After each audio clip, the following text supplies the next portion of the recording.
Hi, welcome to Your Future, Your Finances. I'm your host, Brian Kuhn. Today we're talking about estate planning, getting your documents in order and making sure your life is mapped out to your wishes. Today I'm talking with Rick Todd, business and estate attorney in Columbia, Maryland. Welcome to the show.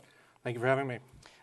Give us your background. How long have you been doing this and specialties? I do primarily estate planning. I do a little bit of real estate law as well, a little bit of business, but mostly estate planning. My background is I was in the financial industry, but from a marketing perspective, and I worked overseas, and then I transitioned a few years ago to being an estate planning attorney, and I've had a law degree for about a decade now. Mm-hmm.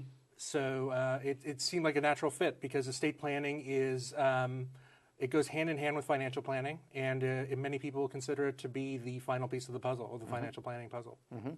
So if somebody's starting from square one, they go see you, they tend to not have any documents, as most people procrastinate. So where do they start? Okay, well, if they come to me with nothing, I explain to them what I give them. So estate planning is generally a will, a powers of attorney, and in Maryland it's called an advance directive. Mm-hmm. I also give a final disposition, which means what you want done with your body after you die. Mm-hmm. And I also, if they have children, I give them a guardian nomination. They nominate an individual or two individuals who are married to be the guardians of their children in case they and their spouse die. Mm-hmm. And that's the package. Mm-hmm. And it varies, but most attorneys give the will, the powers of attorney, and the advance directive to a client. Mm-hmm.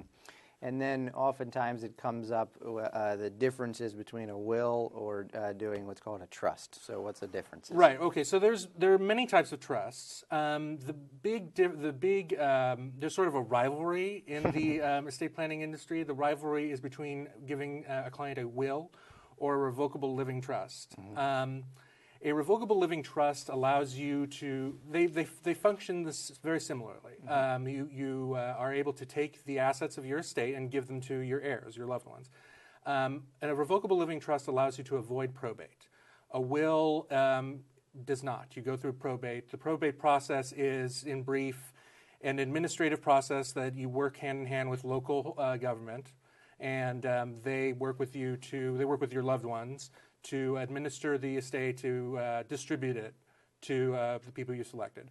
Mm-hmm. Revocable living trusts are more expensive than wills. Mm-hmm. They're much more complex, and they oftentimes don't work. Well, I don't want to say they sometimes don't work. Mm-hmm. Because in order for them to work, you need to take the assets of your estate and retitle them so that they are transferred to the revocable living trust. Mm-hmm. And with a will, you don't have to do that. You just write a will.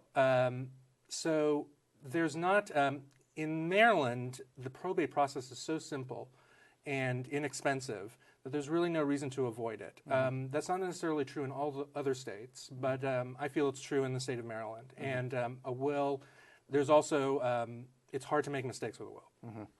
And you mentioned the other documents in the package. One of them is a POA, or a power of attorney. So right. What sort of things are you answering or putting in writing in that document?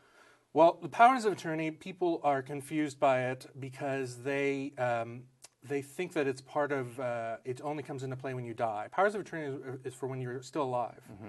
but you do not have mental capacity. You are incompetent. That's really a legal term, meaning that you cannot make basic decisions. So you have dementia, you're in a coma, things like that. Mm-hmm. So you've chosen someone to be your agent, and they can make financial decisions for you, and that can include paying bills, cashing out of a bank account, or moving stocks to bonds, things like that, mm-hmm. to control your finances, essentially. Mm-hmm. And once you die, that document is useless. It's mm-hmm. worthless. With the living will, or advance directive, as it's called in this state, you're choosing someone to make medical decisions for you. And that also means not only making medical decisions for you, but also determining when you want care withdrawn, to put it bluntly, when you want the plug pulled, yeah. Or food and water withdrawn. Mm-hmm. And so for my clients, I use the statutory forms, which have blanks in them, but I feel those have more authority, or possibly more authority, than a form drafted by an attorney. Mm-hmm.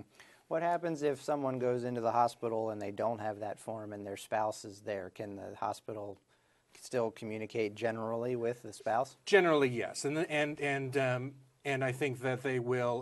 The spouse will be able to make medical decisions for their spouse. But they won't have any direction unless they've talked about it in the past. So. Right, they won't have direction, and I think that this, by having an advance directive, you set out in stone exactly what you want done if you become ill.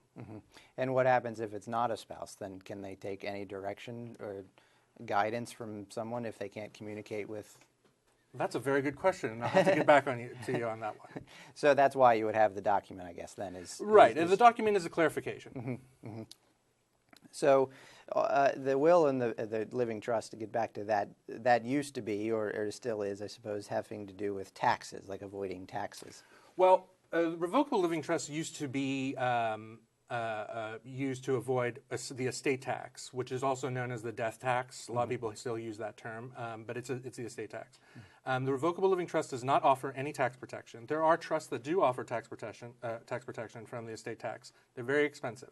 Most people at this time do not need to worry about the estate tax because it's for people who are extremely wealthy. That may change, and the estate tax used to be much lower even as recently as the late 1990s.